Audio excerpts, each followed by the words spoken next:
നമസ്കാരം. സംസ്കാരം കൊണ്ടും പാരമ്പര്യം കൊണ്ടും സമ്പന്നമായ തൃശ്ശൂർ ജില്ലയിലെ കൊടകര പഞ്ചായത്തിൻ്റെ വിശേഷങ്ങളാണ് ഇന്ന് നാം നോക്കുന്നത്. സ്വാഗതം. എൻ്റെ പഞ്ചായത്ത് കൊടകര.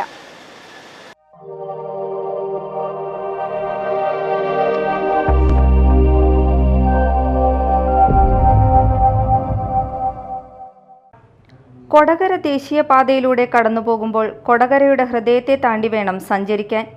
ചരിത്രം പറയുന്നത് ഇങ്ങനെയാണ്. കൊടകര എന്ന പ്രദേശത്തിൻ്റെ ഏറിയ ഭാഗവും പന്തല്ലൂർ കർത്താക്കന്മാരുടെ കൈവശമായിരുന്നു എന്നാണ്. കാലക്രമേണ ഈ പ്രദേശത്തിൻ്റെ കുറേ ഭാഗം കോടശ്ശേരി കർത്താക്കന്മാർ കൈവശപ്പെടുത്തി. പിന്നീട് വളരെ കിടമത്സരങ്ങളും ബലപ്രയോഗങ്ങളും നടന്നെങ്കിലും പന്തല്ലൂർ കർത്താക്കന്മാർ വിട്ടുകൊടുക്കാതെ സംരക്ഷിച്ചു പോന്ന സ്ഥലത്തെ പിൽക്കാലത്ത് കൊടുക്കാത്ത കര എന്ന് വിളിച്ചു പോന്നു എന്നാണ് ഐതിഹ്യം. പിന്നീട് അത് കൊടകരയായി ലോപിച്ചു എന്ന് കരുതുന്നു. ഭരണപരമായി കൊടകര പഞ്ചായത്ത് ചാലക്കുടി താലൂക്കിന് കീഴിൽ വരുന്നു. ഇന്ന് പട്ടണത്തിന് തെക്കായുള്ള അപ്പോളോ ടയേഴ്സ് ഫാക്ടറിയിൽ ജോലി ചെയ്യുന്ന ധാരാളം തൊഴിലാളികൾ ഉള്ളതുകൊണ്ട് കൊടകര ഒരു പട്ടണമായി മാറിക്കൊണ്ടിരിക്കുന്നു.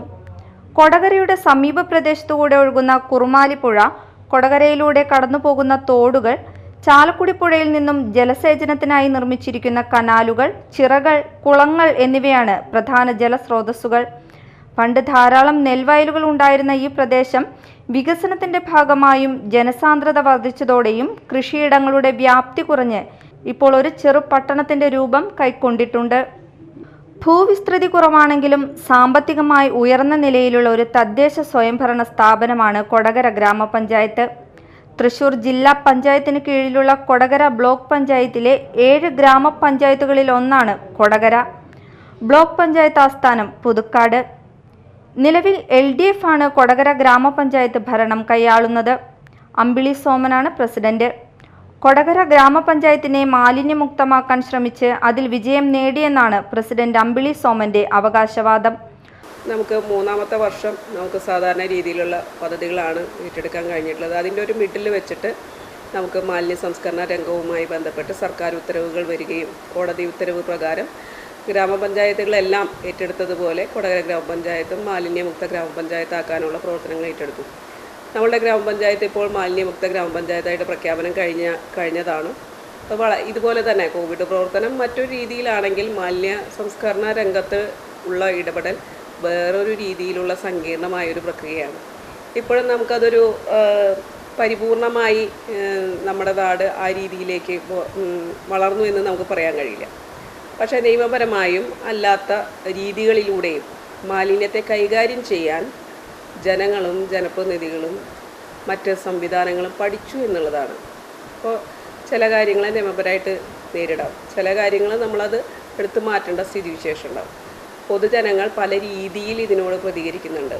എങ്കിലും ഒരു 75% ആളുകളും ഈ പ്രക്രിയയോട് മനസ്സിലാക്കുകയും ഇത് ഇന്നതാണ്, അതിന് ഇങ്ങനെ നിയമപരമായ വശമുണ്ട്, ശിക്ഷാ നടപടികളുണ്ട്, ഇങ്ങനെ ചെയ്യാൻ പാടില്ല, സാമൂഹ്യ പ്രതിബദ്ധതയോടുകൂടി മാലിന്യത്തെ കൈകാര്യം ചെയ്യാൻ പഠിച്ചു എന്നുള്ളത് വളരെ പ്രധാനപ്പെട്ട ഒരു കാര്യമാണ്.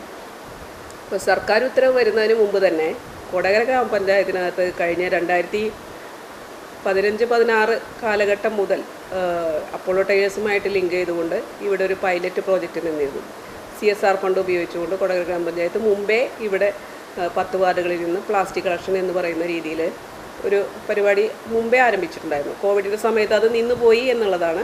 പിന്നീട് നമ്മളുടെ ഭരണസമിതി വന്നപ്പോൾ അതിനെ സർക്കാർ പറയുന്ന മാതൃകയിലേക്ക് ഞങ്ങൾ പതുക്കെ ഷിഫ്റ്റ് ചെയ്തു. മുമ്പെന്ന് വെച്ചാൽ 10 വാർഡുകളിൽ നിന്ന് അവർ കളക്ഷൻ കൊണ്ടുവരും, ഡിവൈഡ് ചെയ്യും. അപ്പോളോ ടയേഴ്സ് അവർക്ക് സാലറിയൊക്കെ കൊടുത്തിരുന്നത്. അപ്പോൾ അതിനെ ഗ്രാമപഞ്ചായത്ത് ഏറ്റെടുക്കുകയും 42ഓളം സ്ത്രീകളെ ഇതിലേക്ക് കൂടുതൽ കൂട്ടിച്ചേർക്കുകയും അവരുടെ വീടുകളിലേക്ക് വരുമാനമായി ഒരു 15,000 രൂപയെങ്കിലും എത്തിക്കാവുന്ന രീതിയിലേക്ക് മാലിന്യ സംസ്കരണ രംഗത്തെ ഹരിതകർമ്മസേനയെ എത്തിക്കാനായിട്ട് ഗ്രാമപഞ്ചായത്തിന് കഴിഞ്ഞു.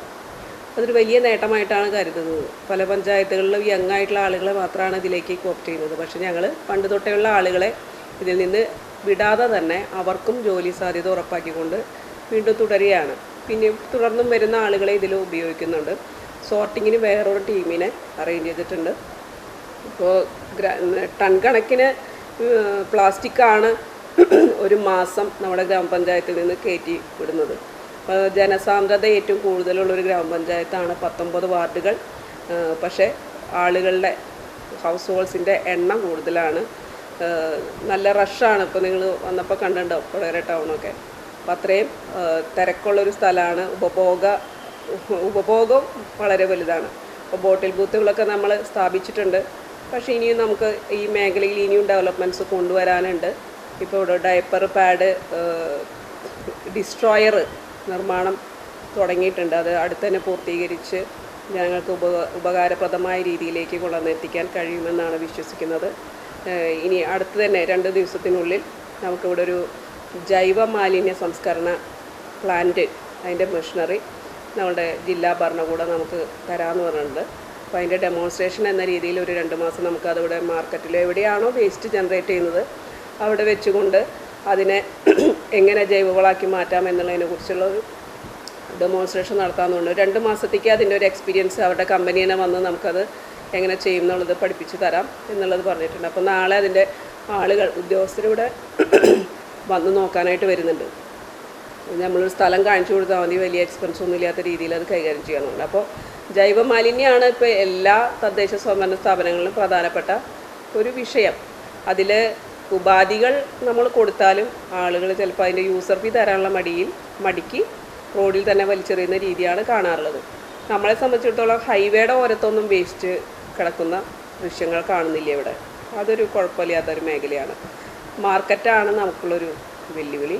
മാർക്കറ്റിൻ്റെ അകത്താണ് ഇപ്പോൾ ഈ അടുത്ത് നമ്മളത് ആ വേസ്റ്റ് കൂന മാറ്റിക്കൊണ്ട് അവിടെ ഒരു താൽക്കാലികമായ ഒരു ഷട്ടിൽ കോർട്ട് നിർമ്മിച്ചു. അന്ന് തന്നെ നിർമ്മിച്ചതാണ്. അത് നമ്മുടെ ബഹുമാനപ്പെട്ട തദ്ദേശ വകുപ്പ് മന്ത്രി MP രാജേഷ് അദ്ദേഹത്തിൻ്റെ ഫേസ്ബുക്ക് പേജിൽ കൊടുത്തിരുന്നു. വിവിധ പത്രങ്ങളും എല്ലാവരും അത് കൊടുത്തിട്ടുണ്ടായിരുന്നു. അത് ഞങ്ങളിങ്ങനെ പുരസ്കാരം കിട്ടാനോ അല്ലെങ്കിൽ പബ്ലിസിറ്റിക്കോ വേണ്ടി ചെയ്തതല്ല. പക്ഷെ അത് ശ്രദ്ധിക്കപ്പെട്ടു എന്നുള്ളത് ഞങ്ങളുടെ ഹാർഡ് വർക്കിനുള്ളൊരു റിവാർഡായിട്ടാണ് കരുതുന്നത്. ഇപ്പോൾ ജില്ലയിലെ മികച്ച മാലിന്യ സംസ്കരണ പ്രവർത്തനങ്ങൾ നടത്തുന്നതിനുള്ള 1ാമത്തെ ഗ്രാമപഞ്ചായത്തായിട്ട് കൊടകര ഗ്രാമപഞ്ചായത്തിന് തെരഞ്ഞെടുത്തത് അതിൻ്റെ മൊമെൻ്റോ ആണ് ഇവിടെ ഇരിക്കുന്നത്. അതിൻ്റെ ഭാഗമായി സ്റ്റേറ്റിൽ സംസ്ഥാന സർക്കാർ നടത്തുന്ന വൃത്തി കോൺക്ലേവിൽ നമ്മൾ നടത്തിയ പരിപാടികൾ അവതരിപ്പിക്കാൻ അവസരം ഉണ്ടായിരുന്നു. അതിൽ നമ്മൾ പങ്കെടുത്തിരുന്നു. അവതരണത്തിലും കോമ്പറ്റീഷനിലും പങ്കെടുത്തിരുന്നു. പിന്നെ ബ്ലോക്ക് പഞ്ചായത്തിലെ മികച്ച ഗ്രാമപഞ്ചായത്തുകളിൽ ഒന്നാണ് മാലിന്യ സംസ്കരണ രംഗത്ത്. കുടുംബശ്രീ സംവിധാനത്തെ കാര്യക്ഷമമാക്കി. പഞ്ചായത്തിലെ ഇറിഗേഷൻ പദ്ധതി നവീകരിച്ചുകൊണ്ട് കാർഷിക മേഖലയെ സമ്പുഷ്ടമാക്കിയെന്നും അമ്പിളി സോമൻ പറഞ്ഞു. ചെറിയ തലമുറയും ഇളം തലമുറയും ഒക്കെ കാർഷിക വൃത്തിയോട് വളരെ ആഭിമുഖ്യമുള്ള ആളുകളായിട്ടാണ് എനിക്ക് തോന്നിയിട്ടുള്ളത്. പൂക്കൃഷി, കുടുംബശ്രീ കഴിഞ്ഞ 2 സീസണിൽ പൂക്കൃഷി നടത്തിയിരുന്നു. അപ്പോൾ ഓണത്തിന് പൂവിടാനുള്ള പൂക്കൾ നമുക്ക് ഉൽപ്പാദിപ്പിക്കാനായിട്ട് കഴിഞ്ഞിട്ടുണ്ട്. അതുപോലെ തന്നെ കാർഷിക മേഖലയിൽ നമുക്ക് വലിയ നേട്ടങ്ങൾ, ഏറ്റവും അധികം ഫണ്ടുകൾ നമ്മൾ നെൽകൃഷിക്കാണ് വെച്ചിട്ടുള്ളത്. നെൽകൃഷിക്ക് ആവശ്യമായ വിത്തും വളവും കൂലിച്ചെലവും നമ്മുടെ ഗ്രാമപഞ്ചായത്ത് നൽകുന്നുണ്ട്. അതുപോലെ തന്നെ തെങ്ങ്, ജാതി, മറ്റ് ഇതര പച്ചക്കറികൾ, മറ്റ് കൃഷി രീതികൾക്കൊക്കെ ആവശ്യമായ ഫണ്ടുകൾ എല്ലാ കാലങ്ങളിലും ഉള്ളതുപോലെ തന്നെ നമുക്ക് ചെയ്ത് പൂർത്തീകരിക്കാനായിട്ട് കഴിഞ്ഞിട്ടുണ്ട്. പ്രളയത്തിൻ്റെ കോവിഡിൻ്റെയൊക്കെ സമയത്ത് നമുക്ക് ഭക്ഷ്യസുരക്ഷാ മേഖലയിൽ സുഭിക്ഷ കേരളം പദ്ധതിയിൽ വളരെ ഇന്നോവേറ്റീവായിട്ടുള്ള കാര്യങ്ങൾ ചെയ്യാനായിട്ട് നമുക്ക് കഴിഞ്ഞിട്ടുണ്ട്. അത് നമുക്ക് കോവിഡിൻ്റെ കാലത്തൊക്കെ നമുക്ക് പറഞ്ഞാൽ തീരില്ല, അത്രയ്ക്കധികം ഡെവലപ്മെൻറ്റ്സ് നമുക്ക് കാർഷിക മേഖലയിൽ ഏറ്റെടുക്കാനായിട്ട് കഴിഞ്ഞിട്ടുണ്ട്. എന്നാൽ പ്രസിഡന്റ് അമ്പിളി സോമൻ പറഞ്ഞ വികസിത പഞ്ചായത്ത് നേട്ടത്തെ ചോദ്യം ചെയ്യുകയാണ് പ്രതിപക്ഷാംഗവും BJP നേതാവുമായ TV പ്രജിത്ത്. മത്സ്യ മാംസ മാർക്കറ്റ് നവീകരണം രേഖയിലൊതുങ്ങി. ക്രിമിറ്റോറിയം പ്രഖ്യാപനം മാത്രമായി. ലൈഫ് ഭവന പദ്ധതി പാതി വഴിയിൽ ഉപേക്ഷിച്ചു. അങ്ങനെ TV പ്രജിത്ത് ഭരണസമിതിയെ പ്രതിക്കൂട്ടിൽ നിർത്തുന്നു. പഞ്ചായത്തിലെ സ്ട്രീറ്റ് ലൈറ്റുകൾ പോലും കണ്ണടച്ചുവെന്ന് പ്രജിത്ത് കുറ്റപ്പെടുത്തി. തൊഴിലുറപ്പ് മേഖലയായാലും മെയിൻ്റനൻസ് ഗ്രാൻഡ് ആയാലും അത്തരം ഗ്രാൻഡുകൾ വെച്ചിട്ടാണ് ഇപ്പോൾ ഈ പഞ്ചായത്തുകൾ, എനിക്ക് തോന്നുന്നു കൊടകര മാത്രമല്ല മൊത്തത്തിൽ കേരളത്തിലെ പഞ്ചായത്തുകളിലൊക്കെ പ്രവർത്തനം മുന്നോട്ട് പോകുന്നു.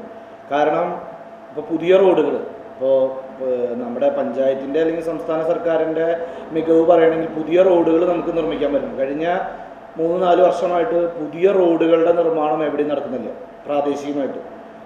ഒന്നിപ്പോൾ ചില സ്ഥലങ്ങളിൽ ഓൺ ഫണ്ടുകളുള്ള പഞ്ചായത്തുകളിൽ വേണമെങ്കിൽ നടക്കുന്നതല്ലാതെ സാധാരണഗതിയിലുള്ള ഒരു പഞ്ചായത്തുകളിലും പുതിയ റോഡുകൾക്ക് ഫണ്ട് അനുവദിക്കാൻ സാധിക്കുന്നില്ല. കൂടുതലും നടക്കുന്നത് മെയിൻ്റനൻസ് ഗ്രാൻഡ് വെച്ചിട്ടുള്ള റീടാറിംഗ് വർക്കുകളാണ് കൂടുതലും പഞ്ചായത്തുകളിൽ, വാർഡുകളിൽ നടപ്പിലാക്കുന്നത്. പിന്നെ നമുക്കറിയാം തൊഴിലുറപ്പ് പദ്ധതി പ്രകാരമുള്ള നിർമ്മാണ പ്രവർത്തനങ്ങൾ. പക്ഷെ കൊടകരയെ സംബന്ധിച്ചിടത്തോളം കൊടകര പഞ്ചായത്തിൽ അത്തരത്തിലുള്ള പ്രവൃത്തികൾ വളരെ കുറവാണ്. വളരെ സാങ്കേതികമായിട്ടുള്ള പല പ്രശ്നങ്ങളും പറഞ്ഞുകൊണ്ട് മറ്റു പല പഞ്ചായത്തുകളും അത്തരത്തിലുള്ള തൊഴിലുറപ്പ് ഫണ്ട് ഉപയോഗിച്ചുകൊണ്ട് നിർമ്മാണ പ്രവർത്തികൾ ഏറ്റെടുക്കുന്ന സമയത്ത് കൊടകരയിൽ സാങ്കേതികത്വം പറഞ്ഞുകൊണ്ട് അത് തടസ്സപ്പെടുത്തുന്ന ഒരു നിലയാണ് ഇവിടെയുള്ളത്. പിന്നെ നമുക്ക് പറയാം, കൊടകര പഞ്ചായത്തിനെ സംബന്ധിച്ചിടത്തോളം എല്ലാ ഇലക്ഷൻ കാലത്തും കേട്ടറിഞ്ഞാണ് മത്സ്യമാംസ മാർക്കറ്റിൻ്റെ നവീകരണം, അത് പൂർത്തീകരണം. ഇപ്പോഴും അത് പൂർത്തീകരിക്കാൻ സാധിച്ചില്ല. പിന്നെ ഈ ഇലക്ഷൻ വരുമ്പോഴും ഒരു മത്സ്യ മാർക്കറ്റ് ഞങ്ങൾക്ക് അധികാരത്തിൽ കിട്ടിക്കഴിഞ്ഞാൽ ഞങ്ങൾ പണിയും എന്നുള്ളത് തന്നെയായിരിക്കും വീണ്ടും വരാൻ തുടങ്ങുന്നത്. അപ്പം അത് ഇപ്പോഴും ഇപ്പോൾ LDF സംബന്ധിച്ചിടത്തോളം LDF ഇപ്പോൾ 9.5 വർഷമായിട്ട് LDFിൻ്റെ ഭരണസമിതിയാണ് ഇവിടെ നടന്നുകൊണ്ടിരിക്കുന്നത്. എന്നിട്ട് പോലും അവരുടെ MLA ഉണ്ടായിരുന്നു, അവരുടെ MP ഉണ്ടായിരുന്നു, അവരുടെ സർക്കാർ ഭരിക്കുന്നു, പലതരത്തിലുള്ള ഫണ്ടുകളൊക്കെ ഉപയോഗിക്കായിരുന്നു. എന്നിട്ട് പോലും ആ നിർമ്മാണം പൂർത്തീകരിച്ചില്ല. അതുപോലെ തന്നെയാണ് നമുക്ക് ഇവിടുത്തെ ഒരു ശ്മശാനം, ആധുനിക രീതിയിലുള്ള ശ്മശാനം. അത് കാലങ്ങളായിട്ട് കൊടകരയിലെ ഒരു ആവശ്യമാണ്. കാരണം കൊടകരയിലെ ആളുകൾ ഇപ്പോൾ ചാലക്കുടി മുനിസിപ്പാലിറ്റിയിൽ അല്ലെങ്കിൽ മേലൂര്, കൊരട്ടി അവിടെയൊക്കെയാണ് ആശ്രയിക്കുന്നത്, ഇരിങ്ങാലക്കുട. പക്ഷെ ഇപ്പോഴും ഇവിടെ ഒരു ശ്മശാനം സ്വന്തമായിട്ട് കൊടകര പഞ്ചായത്തിലെ ജനങ്ങളുടെ ഒരു ബോഡി ദഹിപ്പിക്കുന്നതിന് വേണ്ടിയിട്ടുള്ള സംവിധാനം കൊടകരയിലില്ല. പിന്നെ മറ്റൊന്നത് ലൈഫ് പദ്ധതിയാണ്. നമുക്കറിയാം എല്ലാവരുടെയും വലിയൊരു സ്വപ്നമാണ് വീട് എന്നുള്ളത്. ആ വീട് എന്നുള്ള സ്വപ്നം പൂർത്തീകരിക്കാൻ ഇപ്പോൾ അപേക്ഷ തന്നിട്ടുള്ള ആളുകൾക്ക് മുഴുവൻ ആളുകൾക്കും കുറേ സ്വാഭാവികമായിട്ടും എല്ലാ പ്രാവശ്യം കൊടുക്കുന്ന പോലെ കുറേയൊക്കെ കൊടുത്തു എന്നതിൽ കവിഞ്ഞുകൊണ്ട് ആ ലിസ്റ്റിൽ പെട്ടിട്ടുള്ള മുഴുവൻ ആളുകൾക്കും കൊടുത്തു തീർക്കാൻ സാധിച്ചിട്ടില്ല. പിന്നെ ഇപ്പോൾ നിലവിലുള്ളൊരു പ്രശ്നം, 2019 PMAY ലിസ്റ്റ് ഉണ്ടായിരുന്നു, പ്രധാനമന്ത്രി ആവാസ് യോജന. അത് പ്രകാരം സർവേ നടത്തി അർഹരായിട്ടുള്ള ആളുകൾക്ക് ഇപ്പം അന്ന് 137 പേർക്ക് കൊടകര പഞ്ചായത്ത് പാസ്സായി, അത് നടന്നുകൊണ്ടിരിക്കുന്നുണ്ട്. ഇനി അന്ന് PMAYയുടെ പ്രത്യേകത എന്ന് വെച്ചിട്ടുണ്ടെങ്കിൽ സ്വന്തമായിട്ട് ഭൂമിയുള്ള ആളുകൾക്കാണ് വീട് വയ്ക്കാൻ പൈസ കൊടുക്കുള്ളൂ. അപ്പം അന്ന് ഈ സർവേ വന്ന സമയത്ത് സ്വന്തമായിട്ട് ഭൂമി ഇല്ലാത്തതിൻ്റെ പേരിൽ അന്ന് അപേക്ഷിക്കാൻ പറ്റാത്ത ആളുകൾ ഇതിനു വേണ്ടി പ്രതീക്ഷിച്ചുകൊണ്ട് സ്ഥലം വാങ്ങിച്ച് ഇപ്പോൾ ആ ആളുകൾ നിൽക്കുന്ന സമയത്ത് ആ ആളുകൾക്ക് നേരിട്ട് മുമ്പ് പഞ്ചായത്തിൽ അല്ലെങ്കിൽ ബ്ലോക്കിൽ അപേക്ഷകൾ സ്വീകരിക്കുന്നു. ഇപ്പോൾ സംസ്ഥാന സർക്കാർ പറഞ്ഞത് അത്തരത്തിൽ അപേക്ഷകൾ നേരിട്ട് VOമാരോ ബ്ലോക്കിലോ സ്വീകരിക്കണ്ട എന്ന് പറഞ്ഞ സമയത്ത് സാധാരണക്കാർ ഇത് മൊബൈൽ ആപ്പ് വഴി, ഇപ്പോൾ കേന്ദ്ര സർക്കാർ ഇത് മൊബൈൽ ആപ്പ് വഴി സെൽഫായിട്ട് ചെയ്യാമെന്ന് പറഞ്ഞു. അപ്പോൾ ആളുകൾക്ക് അതൊരു സാധാരണക്കാരായിട്ടുള്ള ആളുകൾ, ചില മൊബൈൽ ഉപയോഗിക്കാൻ അറിയാത്ത ആളുകൾക്കൊക്കെ അതൊരു വലിയ ബുദ്ധിമുട്ടിലാണ്. പക്ഷെ ഇപ്പോൾ ഞങ്ങളൊക്കെ ഇടപെട്ടുകൊണ്ട് പരമാവധി ആളുകളെ അപേക്ഷ ഞങ്ങൾ നൽകി കഴിഞ്ഞു. അപ്പോൾ അത് സംസ്ഥാന സർക്കാർ ഈ ജനങ്ങളോടുള്ള അല്ലെങ്കിൽ പഞ്ചായത്തുകൾ അത് ആവശ്യപ്പെടാതെ അത് ജനങ്ങളോടുള്ള ഒരു വെല്ലുവിളിയായി, സാധാരണക്കാരെ വീടില്ലാത്ത ആളുകളോടുള്ള ഒരു വെല്ലുവിളിയാണ്. കാരണം ലൈഫ് പദ്ധതിയിലുള്ള പഴയ ലിസ്റ്റിലുള്ള ആളുകളെ ഉൾപ്പെടുത്താനാണ് പറഞ്ഞത്. അപ്പോൾ അതിന് കൊടുത്തു കഴിയുമ്പോൾ സ്വാഭാവികമായിട്ടും അതൊരു ഗവൺമെൻറ്റിൻ്റെ ഒരു ഇരട്ടത്താപ്പാണ്. ഫണ്ട് കേന്ദ്ര ഗവൺമെൻറ് കിട്ടുകയും ചെയ്യും, പറയുമ്പോൾ ലൈഫ് പദ്ധതിയിലാണ് അവർ അപേക്ഷിച്ചുള്ളത്. അപ്പോൾ അതും ഈ സർക്കാരിൻ്റെയും ഇവരുടെയൊക്കെ ഒരു കള്ളത്തരാണ്. പിന്നെ കൊടകരയെ സംബന്ധിച്ചിടത്തോളം കൊടകര വലിയ ക്ലീൻ കൊടകര എന്നൊക്കെ പറയുന്ന സമയത്ത് ഇപ്പോഴും നമ്മുടെ കൊടകരയിൽ ഈ ടോയ്ലറ്റ് എന്ന് പറഞ്ഞുകൊണ്ട് 2-3 ടോയ്ലറ്റുകൾ കൊടകരയിൽ ലക്ഷങ്ങൾ ചെലവഴിച്ചുകൊണ്ട് കഴിഞ്ഞ ഭരണസമിതിയുടെ നേതൃത്വത്തിൽ നിർമ്മിച്ചു. പക്ഷെ ഇപ്പോൾ നമ്മളിവിടെ നോക്കിക്കഴിഞ്ഞാൽ ഈ 3 നോക്കൂത്തിയായിട്ട് നിൽക്കുന്നൊരവസ്ഥയാണ്. കൊടകര ടൗണിൽ വന്ന ഒരാൾക്ക് ഒന്ന് ടോയ്ലറ്റിൽ പോകാൻ ഏതെങ്കിലും സ്വകാര്യ സ്ഥാപനങ്ങളിലേക്ക് പോകേണ്ട ഒരു ഗതികേടാണ് കൊടകരയിൽ ഉള്ളത്. പിന്നെ ഇപ്പോൾ പഴയ മത്സ്യമാംസ മാർക്കറ്റിൻ്റെ പറഞ്ഞു, നമ്മുടെ പഴയ മാർക്കറ്റ് ഉണ്ട്. പഴയ മാർക്കറ്റ് അതിൻ്റെ ബോഡി, അതിൻ്റെ ഫിറ്റ്നസ് നഷ്ടപ്പെട്ടു എന്ന് ബന്ധപ്പെട്ടയും ആളുകളൊക്കെ പറഞ്ഞ് അത് പൊളിച്ചു പണിയെന്ന് പറഞ്ഞിട്ട് വർഷം 10ആയി. ഇതുവരെ പൊളിച്ചു പണിയാനോ ഒരു നടപടി വരെ അതിൻ്റെ DPR പോലും ശരിയാക്കാൻ പറ്റിയിട്ടില്ല, ഫണ്ട് വയ്ക്കാനോ കാര്യങ്ങളൊക്കെ പറ്റിയിട്ടില്ല. പിന്നെ ഉള്ളത് നമുക്കറിയാം, ഇപ്പോൾ ഏത് കാര്യം പറയുന്ന സമയത്ത് സ്വാഭാവികമായിട്ട് എന്തെങ്കിലുമൊക്കെ നടന്നു എന്നതിൽ കവിഞ്ഞുകൊണ്ട് ഏതെങ്കിലും മേഖലയിൽ, ഇപ്പോൾ നേരത്തെ പറഞ്ഞു ലൈഫ് പദ്ധതി, ആ പദ്ധതി പ്രകാരം പൂർത്തീകരിച്ചു എന്ന് പറയാൻ പറ്റില്ല, പറയാൻ പഞ്ചായത്തിനാവുന്നില്ല. ഇപ്പോൾ മാർക്കറ്റിൻ്റെ പണി നടന്നു, അത് പൂർത്തീകരിച്ചു കൊടുത്തു എന്ന് പറയാൻ സാധിക്കില്ല. അപ്പോൾ ഒന്നും പൂർത്തീകരിച്ചതായിട്ടുള്ള ഒരു പദ്ധതിയും എടുത്തു പറയാൻ കൊടകര പഞ്ചായത്തിലില്ല. മറ്റൊന്ന് ഇപ്പോൾ കൃഷിയുടെ സാധാരണ നിലയ്ക്ക് വർഷങ്ങളായിട്ട് വളം കൊടുക്കുന്നു, കൃഷിക്കാർക്ക് വളം കൊടുക്കുന്നു, സബ്സിഡി കൊടുക്കുന്നു എന്നതിൽ കവിഞ്ഞുകൊണ്ട് അവരുടെ ആവശ്യങ്ങൾ അറിഞ്ഞുകൊണ്ട് അവരുടെ ആവശ്യങ്ങൾക്ക് അനുസരിച്ചുള്ള പല പദ്ധതികൾ ആവിഷ്കരിക്കാനൊന്നും പഞ്ചായത്ത് മുൻകൈ എടുത്തിട്ടില്ല. സാധാരണ കാലാകാലങ്ങളായിട്ട് വരുന്നു, ഗവൺമെൻറ് പറയുന്നതിൽ വിട്ടുകൊണ്ട് ഒരു പദ്ധതികളോ ആവിഷ്കരിച്ച് നടപ്പിലാക്കാൻ സാധിച്ചിട്ടില്ല.